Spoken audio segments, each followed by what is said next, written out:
Hello and welcome to the Vine Life Podcast. I'm Tony Clark, your host, and today my special guest is Gabe Eltaeb.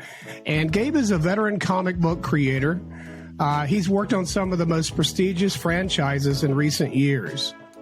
He's a comic book artist who colored Dark Horse's Star Wars comic series, as well as Star Wars: The Assassination of Darth Vader and Star Wars Rebel Heist. Additionally, he was the colorist of Superman, after which he left over the direction of the series, and we'll discuss that in detail as well.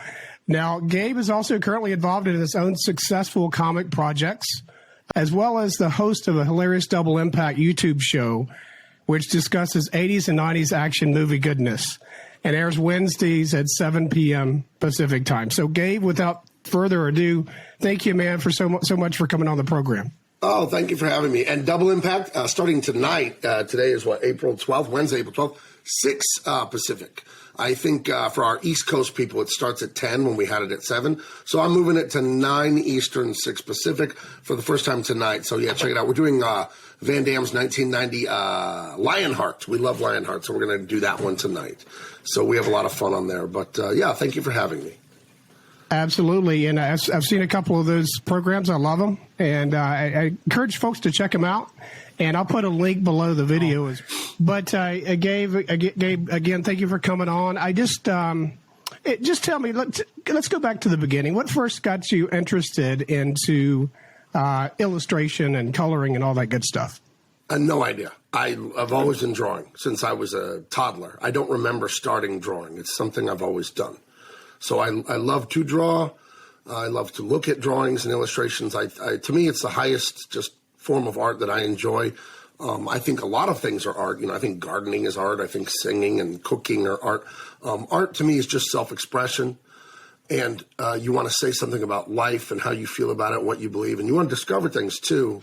And I think life is so rewarding. I think it's such a gift from God that we are able to be artistic, because we can really express ourselves in a deep way, not just the literal way of plain, straightforward speech, but also in an emotional, deep, spiritual way that you can't really convey with just normal conversation sometimes. So I think it would benefit anyone and everyone, whatever you're passionate about, to always work on a lifestyle where you practice it constantly.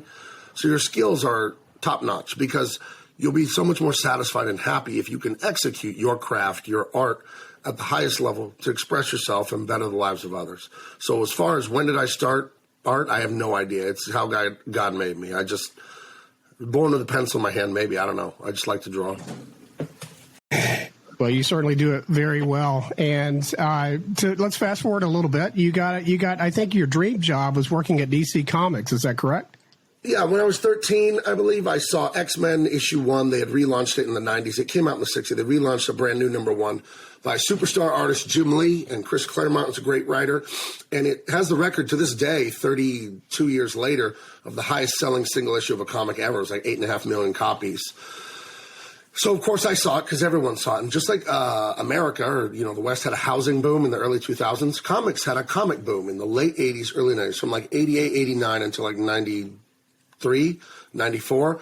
There were comic books selling like hotcakes, just like the housing boom, just like the tech bubble, and just like those things that crashed. Marvel, you might think they're huge, and Disney and Marvel movies, they went bankrupt like in 1996, and they were sold to Toy Biz, the action figure company, I believe, and all that. So, yeah, they had a boom and a bust, and I was part of the wave of young men who were in their teens. I was 13 when this boom happened, and so many of us, that's why we do this today, because we saw that art.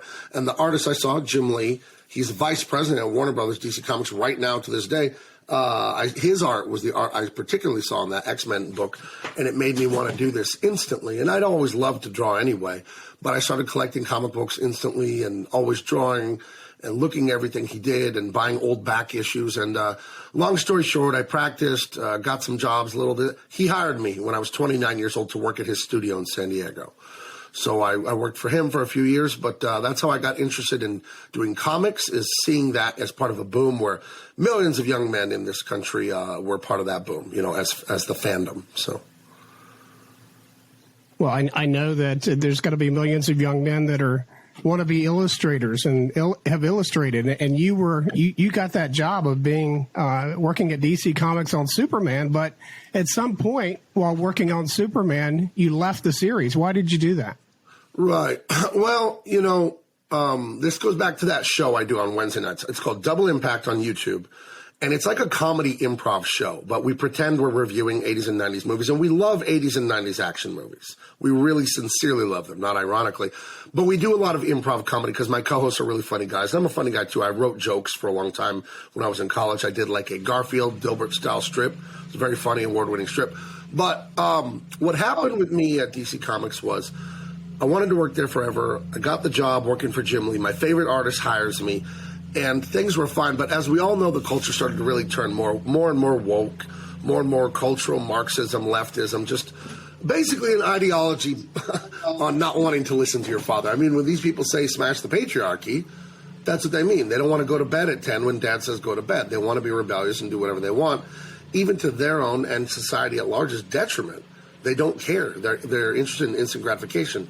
And some of those people started to come in more and more and more into Warner Brothers and specifically DC Comics, and I saw it start to change slightly. So we're doing like 50 or 80 books a month at DC Comics, a lot of books, and like 5 of them are kind of weird, woke, bizarre stuff. But I think there's room for that. I think everyone should have a voice.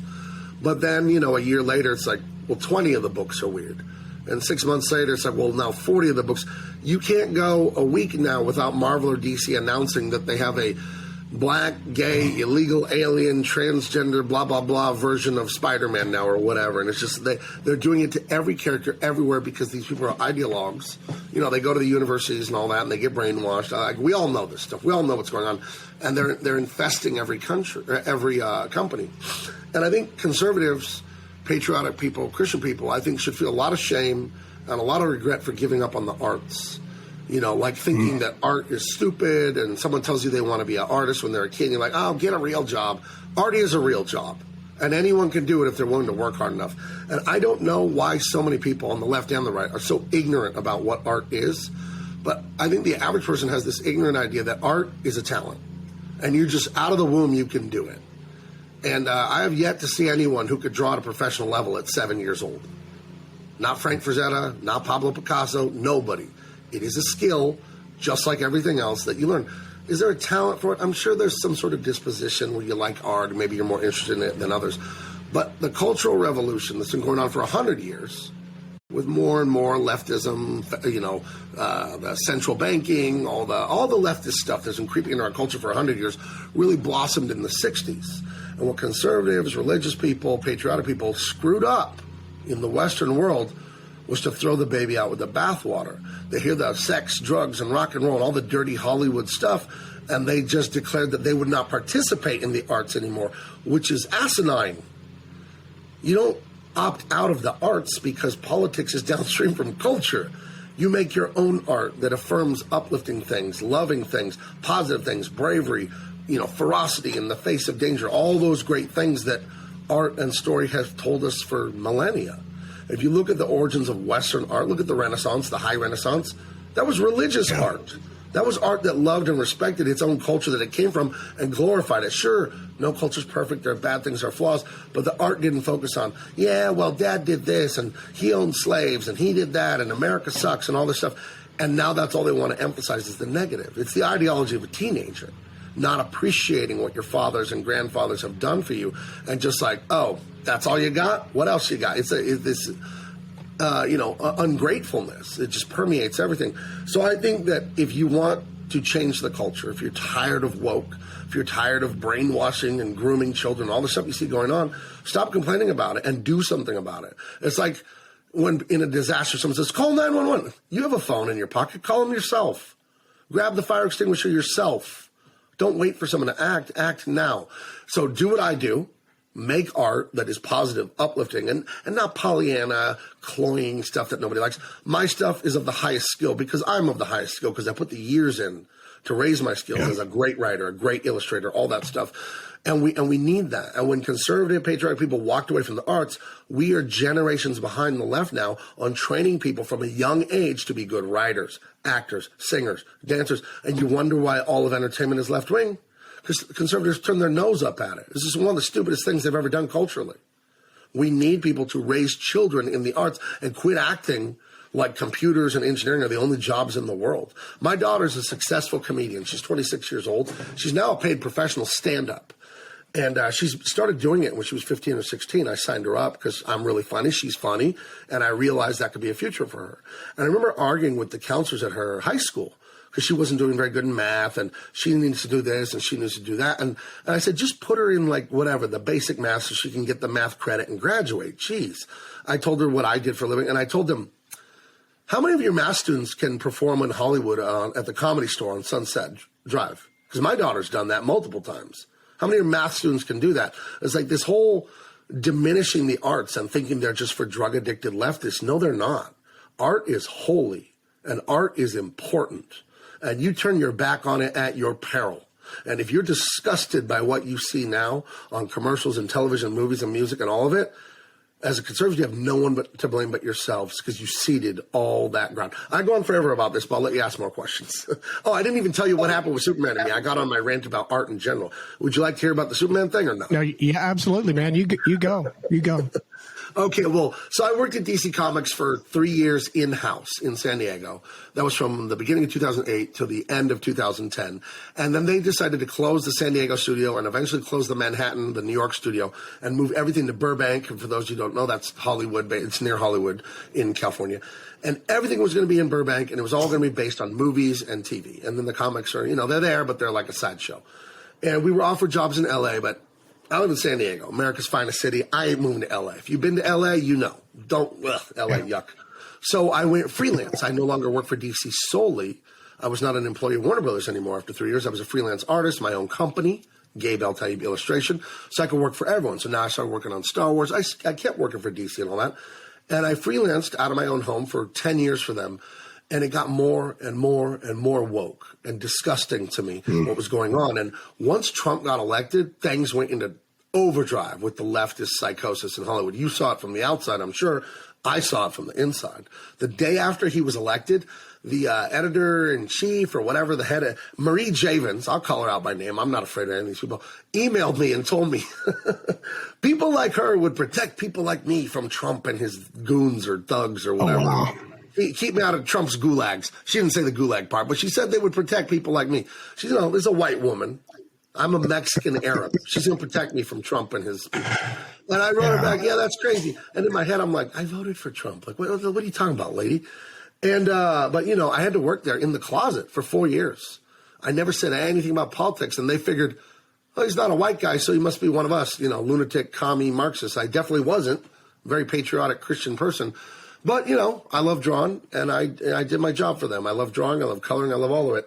But it just got too woke for me. And where I messed up by not speaking up sooner is it's like I'm working on my books, and they weren't woke, they weren't leftist. They were normal superhero fare. And then, those books aren't cool, and those aren't cool. And eventually it got to the one I was working on. And I thought, this is what I get for not speaking up. Long story short, a far-left lunatic named Tom Taylor, he's a famous comic writer, best-selling writer, and he just writes woke nonsense. And he's going to take over a brand new Superman book. And me and my friend John were going to take over as the artist, the art team on it. And he writes a real woke take on Superman where he ditches his slogan, truth, justice, and the American way. And it's truth, justice, and a better world and all this stuff. And, and they had already had Superman renounce his American citizenship and all this stuff. And I told him I'm out. I said, I'll finish my contract, but I'm done. I'm just going to go fully freelance, creator-owned. I'm going to make up my own stuff and do all this stuff. And it's been very successful. I've been doing that. But it was a bit of a scandal. It made international news because I embarrassed them. I was on my friend Ethan Van Sciver's YouTube channel. He has over 100,000 followers. It's the most popular live comic book show. And I was on there, and I just said I was tired of this crap. I can't stand what DC is doing. And I'll finish my contract because I'm a man of my word. But then they didn't even want me to finish it. So they paid me out for a contract I didn't have to finish. So I guess I got money there. That was nice. But I just couldn't be a part of it anymore. I told you earlier, I think art is holy. And I don't want to make art that hurts people. I don't want to make a piece of art that is woke identity to politics and diminish someone's life. If I make a comic book and the theme of it is there's a gay black kid and all the white people are destroying his life, what do I want to make that for? Because now if the real gay black kid in the world is going to read that and become hopeless, Because I'm going to tell him, hey, man, the game is fixed against you. You can't win. The white man is going to get you and blah, blah, blah. I don't want to tell stories like that. Because gay people, black people, all these groups are real. They're real people, and they deserve love and hope. They don't deserve to be told, yeah, the white man's a devil and he's going to ruin your life, and there really ain't anything you can do about it. That's a hopeless story. That's not what story's about. We need Hollywood and entertainment to be what Frank Capra was doing with Jimmy Stewart in It's a Wonderful Life. Yeah. To see the beauty of life, to see how delicate and precious it is, to see what a gift from God, even the mundane, a glass of water, your shoes, a roof over your head, anything you can think of is a miracle. The odds that it even exists are a miracle. And that's what we need comic books to be. We need movies to be. We need these stories because art is so important. Everyone loves art. Everyone loves storytelling. We're wired for it. You know, as a Christian, Jesus, he told parables. Those are just stories. You know, they're fiction stories, but they gave very deep, meaningful lessons to the people listening. And there's scientific research that shows, and we can test it right now. You can just feel it for yourself. There's a New York Times bestselling writer that I like. I'm friendly with him. I've emailed him for some writing tips once in a while. He's a really nice guy, William Bernhardt, and he writes best-selling detective fiction novels, but he also writes books on how to write. And he was talking about plot and narrative in one of his books. An example he gives is how narrative, we're wired to feel it and see it. And he said, check these two sentences out. They're the same idea, but one has narrative and one doesn't. And you'll feel it when I say it. It says, the king died, and then the queen died. Okay, that's a story. Then he said, the king died, and the queen died of a broken heart. You can feel the difference between those two things, and it's the exact same information almost. But one has a narrative. And when you have a narrative, you have a pattern, and your brain is wired for pattern recognition. Art is patterns, stories, music, drawing, they're just patterns. When you successfully recognize a pattern, your brain releases dopamine. We are wired to enjoy stories, art, music, patterns, because pattern recognition is survival. God put this in us. So when you use art, comedy, any sort of drawing, painting, illustration, movies, when you make these patterns and you make them uplifting, you can convince people to think, oh, you know what? He was scared, whatever, in the movie, but he did the right thing anyway. That's beautiful. And it changes people's lives. You think, oh, it's just Indiana Jones. Who cares? Like, you're going to take that so seriously? When I was choosing to leave DC Comics, that's how I pay my bills. I make very good money doing that. I make way better money now independently, thank God. But I was scared to leave because it was a steady paycheck for almost 15 years. I didn't have to look for work. You could be, they're just email you. Hey, you want to work on Superman? Hey, you want to work on Batman? I wasn't even looking for work or anything. I just had money and work all the time. And to leave that, and a wife and children, a mortgage. Southern California is not cheap. San Diego is one of the most expensive cities to live in. And the imagery in my head when I was praying about it and fearing leaving was Indiana Jones and the Last Crusade from 1989. One of the tests he does when he's getting this treasure is he has to step into a bottomless pit. And it's called the leap of faith.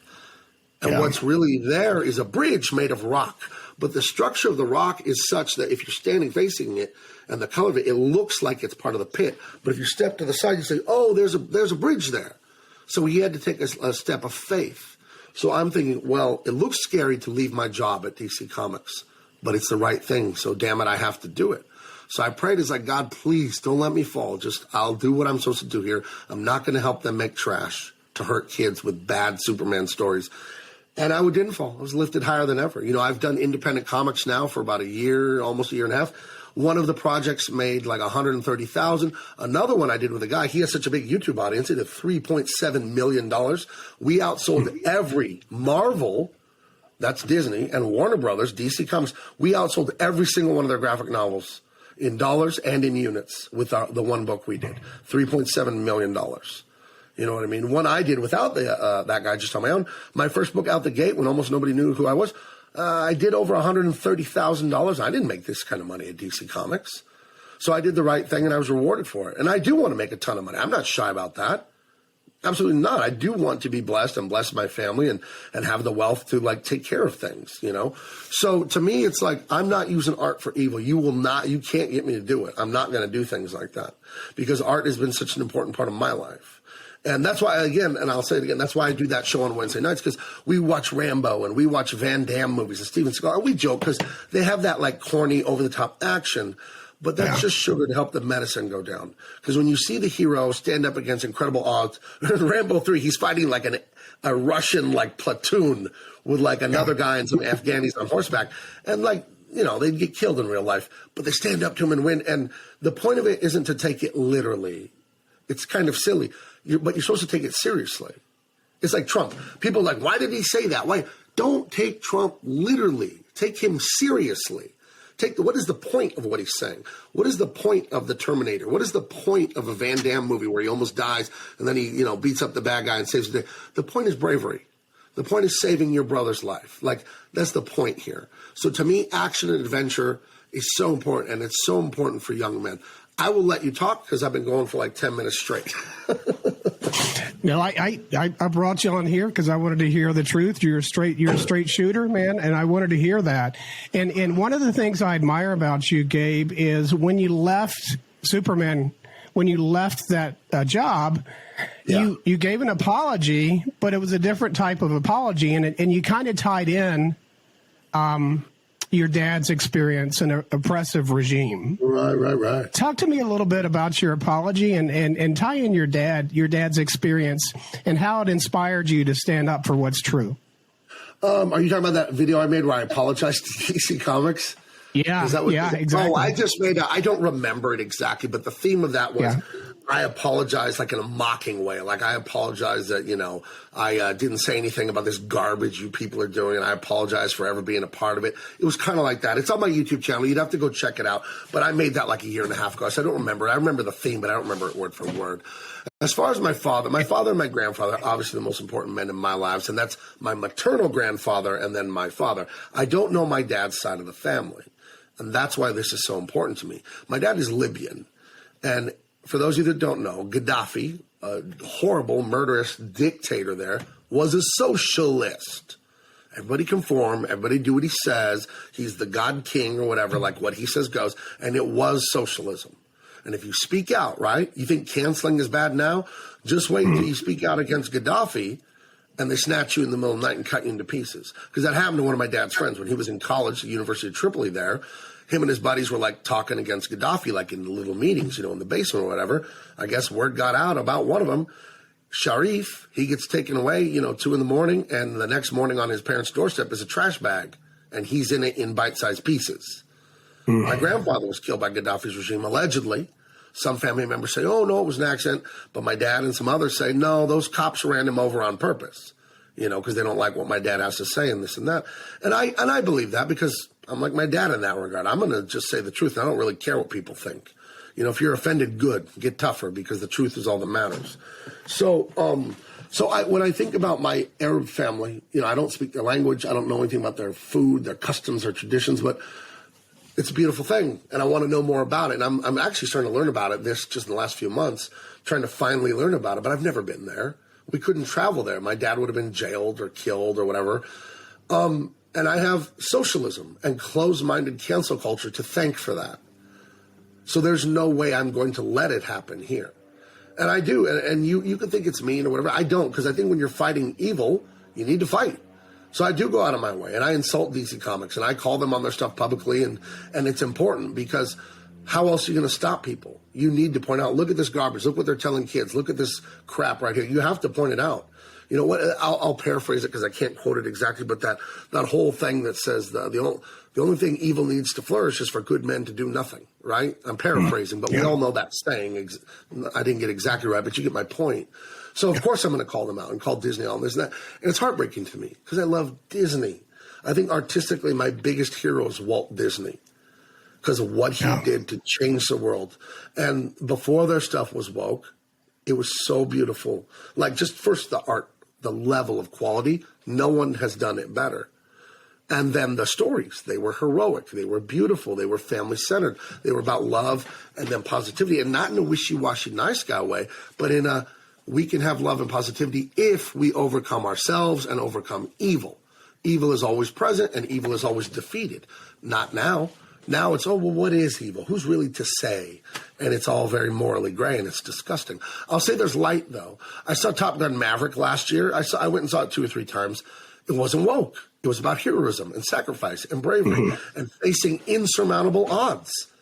And it was I think the 5th highest grossing movie in the history of movies.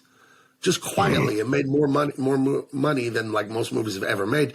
People are hungry for the truth. Most people are not woke. Most people are not cultural Marxists. But there's only a tiny bit of those crazy people, but they terrify most people. They don't terrify me, but they cow most people to put their head down and say nothing. And that's why their power and influence grows. I went and saw the Mario Brothers movie with my daughter, my granddaughter, my son, and my wife. Fantastic movie, not woke at all. And it is right back to the straight 80s action and adventure. There's no dirty jokes. There's no sexuality. Like, it's appropriate for all ages. It's interesting enough for adults. Visually stunning and beautiful. Fantastic movie. And it's killing at the box office. So I wish Hollywood would take note. Like, look, people want wholesome, uplifting stuff. It's about family. The Mario Brothers movie is family. And it's not like, oh, dad's an idiot, like Homer Simpson or anything like that. No, there's like love and family and stuff in it. And we need that. And I'm making stuff like that too. And my stuff is in the vein of 80s and 90s. Steven Seagal, Rambo, Van Damme. I love that kind of stuff. So I'm making my own comics that are like that. So that's where I am on that one. Well, and I'll definitely provide links at the bottom of the video for all of your stuff that you're doing currently. You know, Gabe, when we go see a superhero movie, it's always cringe. I mean, I'm just waiting for the cringe moment. Because it's going to happen. And you know, for this interview, I went down the basement, and I was 10 years old in 1978, and I've still got pretty much all of my comics that I collected. Wow. That I first bought. These are some of the first comics I purchased as a kid, and you know, I remember reading these and looking through them as a kid, and good and evil was clear. I mean, it was clearly an evil side and a good side, and it's the comics are so different these days. And I'm just curious, what's one of the most cringe changes of a traditional superhero character that you've seen? Because when I look at modern comics, the women all have, many of them have shaved heads with a big mohawk or something like that. And they've changed these characters so much. It's just, I can't even read it. I think it's a sexuality with young people. I think making teenage Robin gay or bisexual, teenage Superboy, Superman boy, making him bisexual, whatever. Why are we talking about sex and underage people? Why are we talking about sex in a comic book, first of all? But why are the people we're talking about their sexuality, why are they under 18? Like, what the hell is going on there? You know, I don't want to hear about their straight, gay, nothing if they're kids. Like, what on earth are you doing? That's not part of this. That is bizarre. That is disgusting, frankly. You know, it's not right. It's wrong, and everybody knows it's wrong. You don't talk about sex and kids. Like, what on earth? Why am I even saying that? Why do I even have to explain that to anyone? It's bizarre on its face. And I think bizarre is letting it off. It's disgusting on its face, and I won't be a part of it. And hence I left. And, you know, and all they've done is they're just like going out of business, basically. I'm not declaring that they're literally going out of business, but they DC Comics and all, they just lay off more and more staff. They cancel more and more books. Their sales are just more and more in the gutter. And if they would just look at what they did 20, 30 years ago, what they did with the Mario Brothers movie, what they did with the Top Gun movie, you want money? It's sitting right there on the table, DC Comics. But I'll thank you for being woke, because you can't compete with me. Literally, the graphic novel Isom that I did outsold you guys. You can't compete with us because we're not anti-left wing. We're not anti-right wing. We're telling action and adventure. There is good. There is evil. We're telling things all humans can relate to. You know, I am conservative, but you're not going to read my comics and go, oh, Democrats are morons, blah, blah, blah, blah, blah. That's not entertaining. And I would just be doing what they're doing when they have Trump derangement syndrome. I don't want to do stuff like that. I have a book. It's got a great name, and it's based off all the 90s action and the 80s action. It's called Beeflaw. That's a crazy name. You can't ignore it. And it's about illegal underground tournaments in Hong Kong, like Van Damme movies. But you add in like superpowers, like Street Fighter and stuff like that. But there's a whole high stakes thing where the brother, he has to fight in these illegal underground tournaments to save his family from like the government is working with the mafia. But anyway, the whole point is family, brother, saving his dad, saving the world from a potential like nuclear war and stuff like that. But it's all based in like Street Fighter with fireballs and, you know, those kind of sci-fi powers and stuff like that and gorgeous drawings. And but we get a good lesson in there about what it means to be a man, to be a son, to be a father. Because I think our society's ills. You know, in physics, they're always looking for that unified field theory. They want to connect gravity, magnetics, the strong nuclear force, the weak nuclear force, time. They want to connect all the basic forces of physics into one like algorithm to describe it all. I take all of society's problem and the unified theory of nonsense by me is fathers. Yeah. When you hear the phrase "smash the patriarchy," I think even the people that say it don't even know what they're saying because they're like, that's like, you know, bring down men. It's like, that's not what patriarchy means. Pater means father. It doesn't mean man. It doesn't mean man. It means father. So patriarchy is a society governed and ruled by fathers. And that's how it should be. And it's what everyone inherently wants. So we need Rambo. We need Van Damme. We need Samson. We need Hercules. We need all the stories of brave men in the face of the dragon, slaying the dragon. C.S. Lewis, the great writer, he said, we don't tell children fairy tales to teach them the dragons exist. Children already know dragons exist. We tell them fairy tales to tell them dragons can be slain. You can be more than you ever dreamed you could be if you grit your teeth and you stay consistent and you never give up. You know, I coach sports. I'm a big guy. I'm 6'4". I played high school football. I coached football forever. My son was very successful in football. And to watch young men go from like cowardly, don't want to tackle, don't want to hit, to like our toughest guy by the end of the season was a joy for me. And you find those kids all the time. They're a little flower. They're crying. They don't want to play. And then by the end of the thing, they're breathing fire. And you're like, yeah, you can make yourself something, but you got to earn it. You know, that whole Oprah of you could be whatever you want. Like, no, you can't. You can be whatever you work for. And I want my stories to tell people that. You can slay dragons. You can stand up. The first person you have to stand up to in life is yourself. Because yourself is going to want pleasure. It's going to want to be afraid. It's going to just want to seek comfort constantly. And if you can stand up to that weakling inside of your mind that just wants pleasure/comfort, limitless what you can be and the good you can do for the world. So I need my art to say that constantly.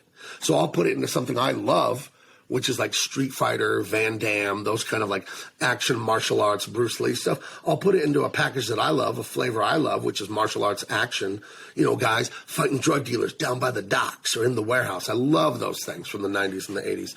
But the lesson from me is always going to be there's hope, there's bravery, and you can do it if you just stick to it. So we need that. And to watch DC and Marvel, just to watch them implode, it's sad to me. It's sad to me because I loved this stuff when I was a kid. Gabe, speak about, because you're making a difference and you're producing very good stuff that is an alternative to the woke stuff. And I want you to speak about that. I want you to speak about the new comic book series that you've been involved with, the new production of comic books and the new things that are out there because, you know, I haven't collected comic books in probably 30 years. But yeah. I want to invest in something. I want to purchase something that has definite black and white in terms of evil and good, and is well written, is well illustrated, is well colored. It's a whole package, and you're producing that stuff. So talk about some of your latest works that you're involved with, and how can people support that? Well, the best way to support me right now is to follow me on YouTube. Follow me on Twitter, follow me on Instagram. I'm finishing up a project, Truth, Justice, American Way. I launched it in retaliation. I launched it in retaliation is the wrong word, but I launched it in reaction to DC Comics ruining Superman. I paired up with a guy. We came up with a concept. I wrote a story. I created a bunch of characters. And so I'm finishing that up. That one you can't buy anymore. The funding and all that is done. That project is done. Just need to have the artwork finished and the printing and the blah, blah, blah on that. So Truth, Justice, American Way, that one is, we're wrapping that up. But my next one, I can't mention, but I have a few, so I'll talk about some, but there's one I'm so excited about. I'm working with a very, very famous person. You all know who this is. They're conservative. I won't say anything else. And we have got action and adventure, and it's gorgeous. I already have some of the pages done on that. And when you see it, you're going to flip your lid. It'll be out there all over the news, too, this one. This one's amazing. I have Beeflaw that I mentioned, and then I'll show some art from Beeflaw. I have it right here with me. I was working on it, like, right before the interview. But I saw him with Eric July. Eric July has, like, 500,000 followers on YouTube. He's huge. And he comments on all the woke nonsense and grooming kids and all that and how much he can't stand it. And he commented on it for years. And people said, okay, Big Mouth, you like to say all this stuff is bad. What do you do? So he wrote a story. He hired me. He hired Cliff, both veterans of Marvel and DC, to do the artwork for him. Isom is a traditional superhero in the vein of Superman, Green Lantern, all that kind of flying around, fighting bad guys. And it's an intriguing story with a modern twist, but it's superhero fiction. That's a good, and that one did 3.7 million, I think, and we outsold Marvel and DC in units. That one was a smash hit because he's got a big audience. And then, here's what I laid out this morning. Now, this is a sketch on a piece of typing paper. I'm working on some imagery for Beeflaw, right? So it's like Street Fighter. You got all these different characters. So I'm going to draw each character one by one, scan them, put them in the computer, color it up. So I already drew the first guy, Max Volkov. He's the main character of the story. So I drew that this morning. I just finished that right before we came on. So that coordinates with this one right here, you see? So that's what I'm working on this morning, is working on some artwork for Beeflaw.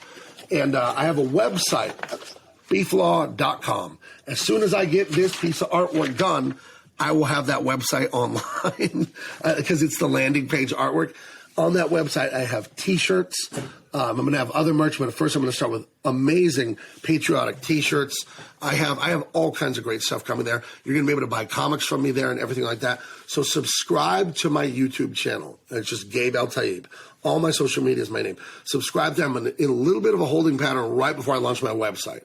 So as far as buying something from me today, it's going to be a couple of weeks until I get this website rolling. I have a great guy who's a programmer.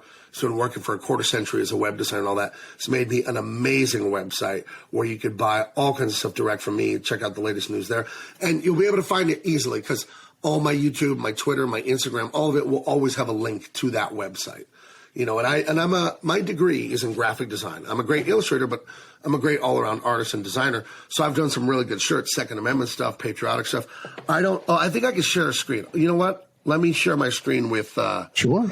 Hold on. Let me open up these. I'll show you the T-shirts that I'm going to have real quick. No one has seen these besides my friends, but I'm not worried about showing these. Let me go here. Let me go here to my website, the apparel part of it. And so if you go to beeflaw.com, that website, you can't get in it right now because it's under construction. But we're going to have some fun stuff there. Open this, and then open this with preview. Okay. So here's some stuff I'm doing so you can get an idea of what we're up to over there because this is really fun stuff. And sorry, let me click this and share screen. This one here. Okay, so is it? Let me know if you can see this. Is it sharing it? Okay, it's loading now. So yes, sir, absolutely. Okay, so hopefully that's being expand that. So I drew this one the other day and then did the, put the text and all that. So this is like American and proud of it. That's not Superman. I know some people think that. Yeah. But you get the point of this shirt. Superman is copyright, Warner Brothers, and all that. That isn't Superman. It's just the guy with black hair ripping his shirt open with an American flag. So I have that. You can get that shirt. I love this shirt. I drew that one, about 2-3 weeks ago. And then there's a brand called the Anti-Social Social Club, and their logo looks similar to this. And I thought, well, I don't like socialism, so you can join my Anti-Socialist Social Club. We have that shirt. What else do we have? Oh, this is the GI logo, but it's I'll edit it for children. It's fool around and find out. You know that, right? So this is I like that. I do all these designs. I do them here on the computer. I draw stuff. I like this one. Gun control is like feminism. If you're ugly and stupid, it makes sense. So there you go. So I have a bit of a sense of humor on this. This has to do with my channel, Gabe, Shantha, Jericho. We're the three hosts of the channel. That we list some other people's names, random people. I don't know who Arnold. Could be Arnold Johnson. I don't know. But we list some other names there. That has to do with our Wednesday night show. Here we go with a very patriotic one. It's like the Gadsden flag, but it's like a neo version of it. Free speech, right to bear arms. So all this I'll have for sale on my website soon. This is more of a wink at 90s action cinema. If you know, you know. This is a very inside joke. But if you love 90s cinema, And certain people, you might know what I'm referring to. And if you love 80s cinema, you might know John's Wilderness Tours. John who? I don't know. Could be John anyone. But they drew First Blood, and John's taking them up to a wilderness tour in the mountains. So, I love working on stuff like that. We have a lot of fun with this stuff. So if you want to support me today, if you like my message, you have to follow me on social media and get 2 other people to follow me. When you follow me, grab your wife's phone, your cousin's phone, and follow me on YouTube on their phone too. Get me more followers. We're almost to 9,000. That's pretty good for YouTube. We're doing pretty good. But I'd like more, obviously, right? Because we got to spread this message. Because woke isn't going away on its own. It's up to us. We got to do something about it. So, and we're not going to make it go away. T-shirt, American and proud of it. That's going to be in my future. I can tell you that. Okay, cool. Yeah, and then it says in Latin, "Truth, Justice, American Way" under it. And I'm fine using that because DC Comics does not have a copyright on that. They let all that expire. So Truth, Justice, American Way, that's up for grabs. You know what I mean? So, anyone can use that. So, and I am American and proud of it. Best country in the history of the world. So, I'm very excited about this. You are a talented man. So what else you got soon coming for purchase besides the merch of T-shirts? Oh, well, I have a comic book, but I can't I can't show it because it's got a big name. This is an internationally famous person. That's fine. And if I show it, you're going to know who it is. And that we want to have a really nice announcement at Comic-Con and stuff. So that is, oh my gosh, that's so exciting. I'm really happy with that one. But, I can show, let me see. Oh, you know what I could do?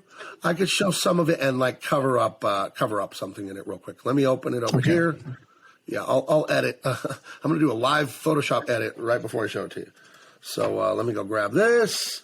If you want to talk to the audience for just a second while I do this. Sure. You can tell them anything you want while I mess with it. Yeah, well, but again, if you're watching or just listening on a podcast like on Apple or Spotify to this program, the links will be provided.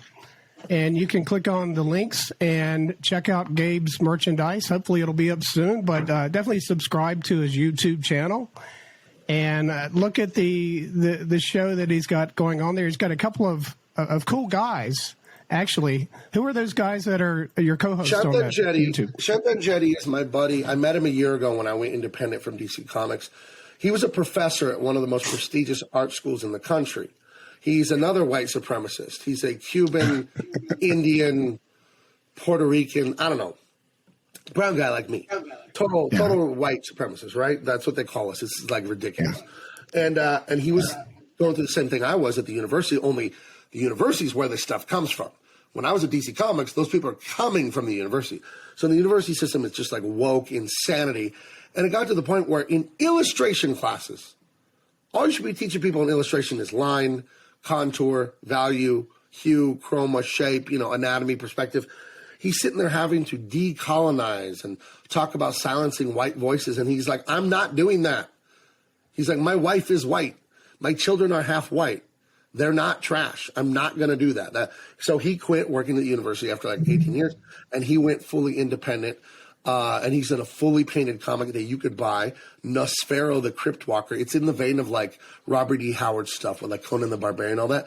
And this guy's a master painter and illustrator.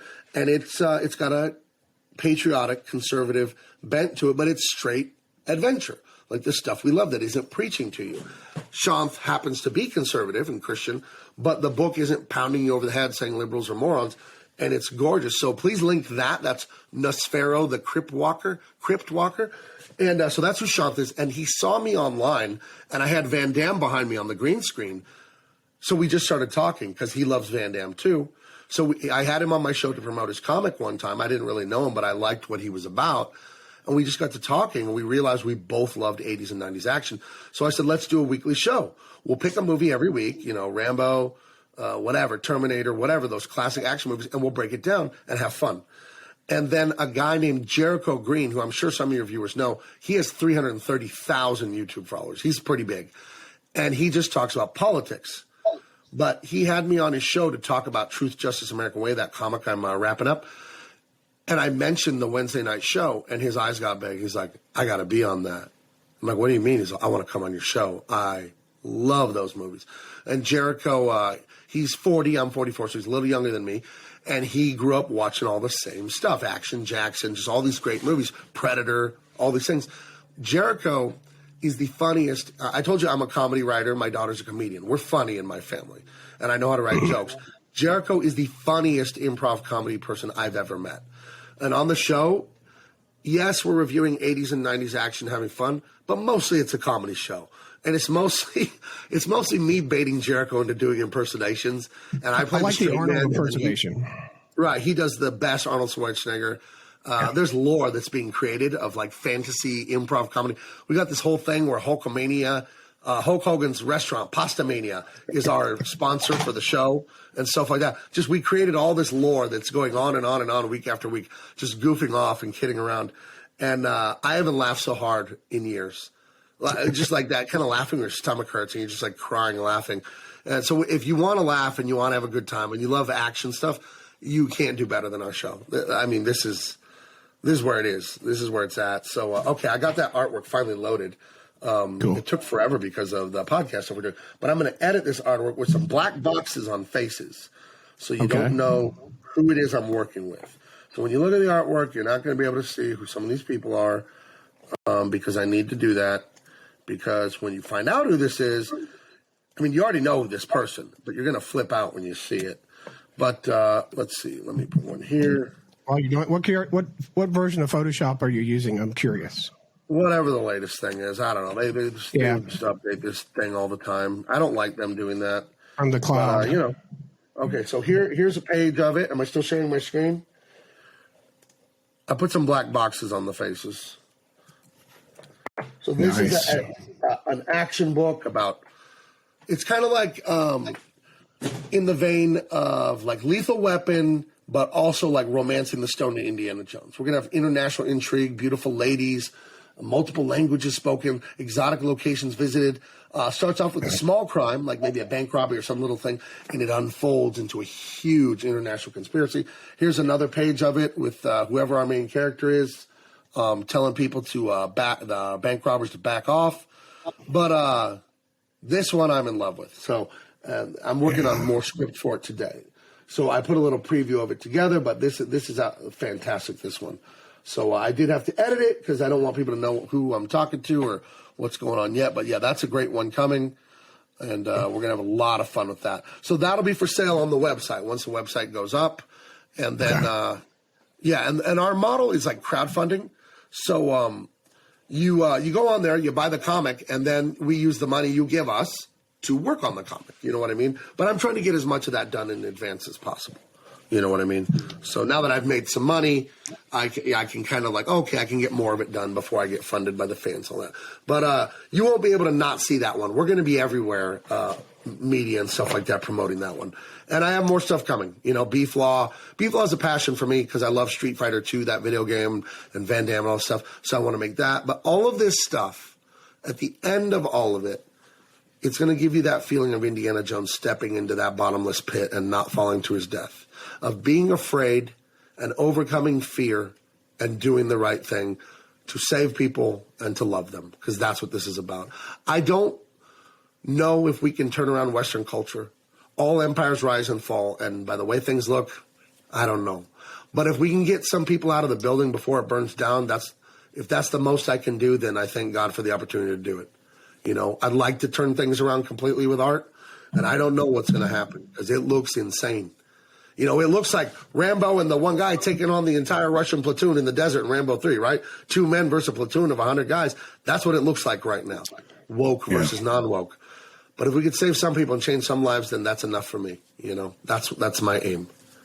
So. Well, Gabe, I just encourage you to individuals that are just listening. You couldn't see that artwork, but that's gorgeous, beautiful artwork that Gabe and others have produced. So I encourage you, go to the links below the video, check out what Gabe has to offer, join his or subscribe to his YouTube channel. And purchase his merchandise. I think that's the utmost to me. I'm sorry to interrupt you. The utmost to me right now today, if you want to help me do this, subscribe to my YouTube, Twitter, Instagram, all that, because that's the business model here. It's free advertising to go on YouTube, to go on Twitter, go on Instagram, and tell people to buy this stuff, and we grow it, and we grow it, and we grow it. And we fight back against woke, children indoctrinating garbage. That's what we do with this stuff. Politics is downstream from culture. These kids are going to grow up and vote the way they get brainwashed by movies. When I had to make a tough decision in my life, I thought of Indiana Jones. It worked on me. That art worked on me. It made me think, he was scared, he did it anyway. It worked on me. So we need to have it work on kids in the future. If we just teach them woke, guess what they're going to do as adults? Right? Sorry. I interrupted you. Gabe, I can't thank you enough for spending so much time with me and telling us about what you do, man, and the steps of faith that you've taken. Thank you for that. And I'm not just saying that. Thank you for having, for having the cojones, if you will, to take a step of faith and do what's right in a society that seems to be crumbling down around us. But you're making a difference, and thank you so much. I'm going to ask you to hang on just about 30 seconds past the interview. But, Gabe, again, thank you for spending your time today with us and telling us about what you do.